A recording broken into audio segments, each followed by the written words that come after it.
Now, it's just under 50 days to general elections in Sierra Leone, and the stakes are getting increasingly higher. With President Bai Koroma standing down as dictated by the constitution, the field is wide open. Already, there's been one controversy after another there.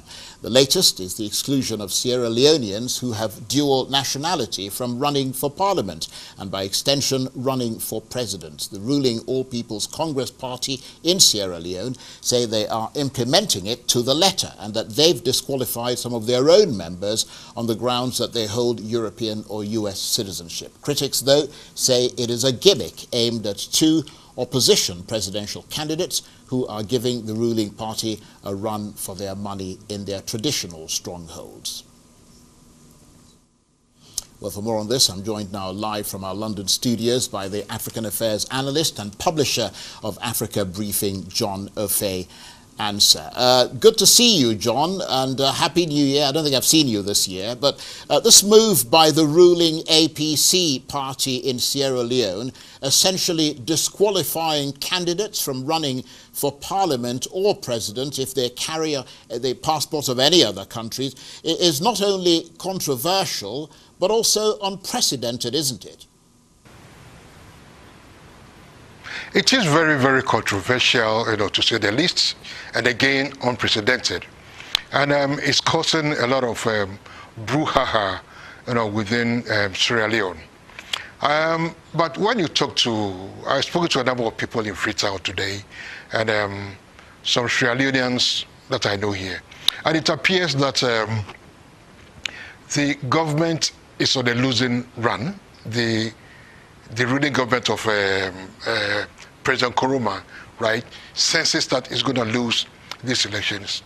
So it has invoked this section 76 of the Constitution, which debars anybody, number one, not born in Sierra Leone, and number two, with any dual nationality from contesting the election.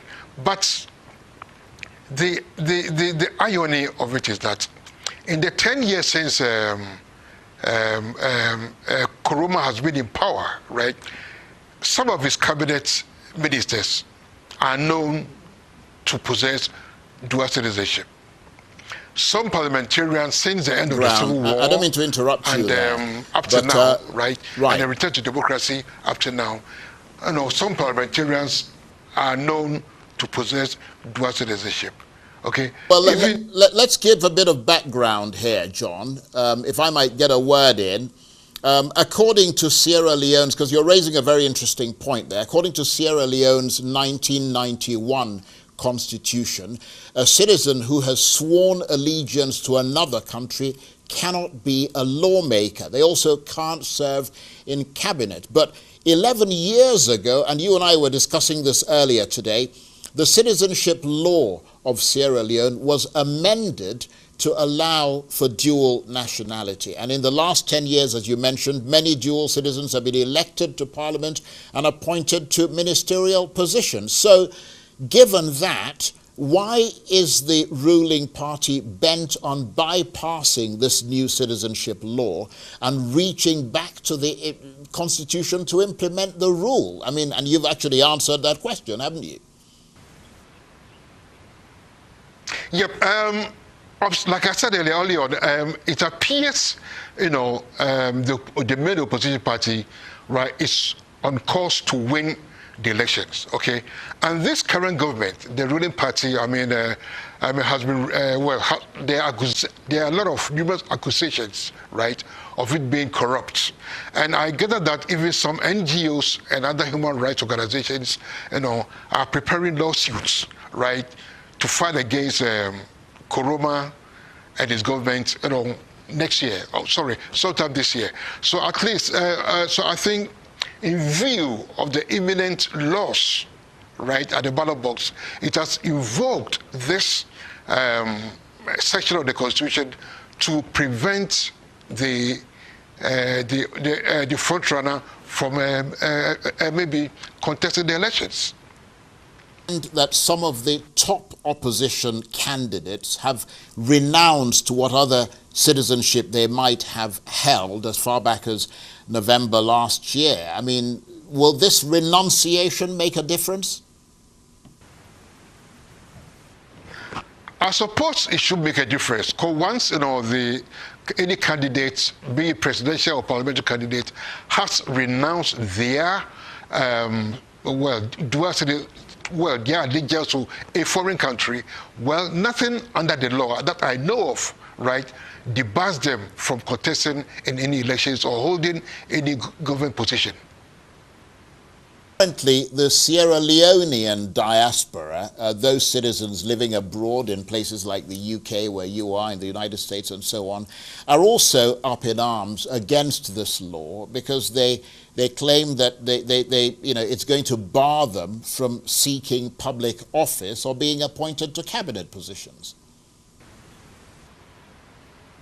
Yes, let me go back to 2005 during the administration of the former president Ahmed Kaba, right? He actually recognizing, that during the Civil War, a lot of Sierra Leoneans fled the country, settled in other countries.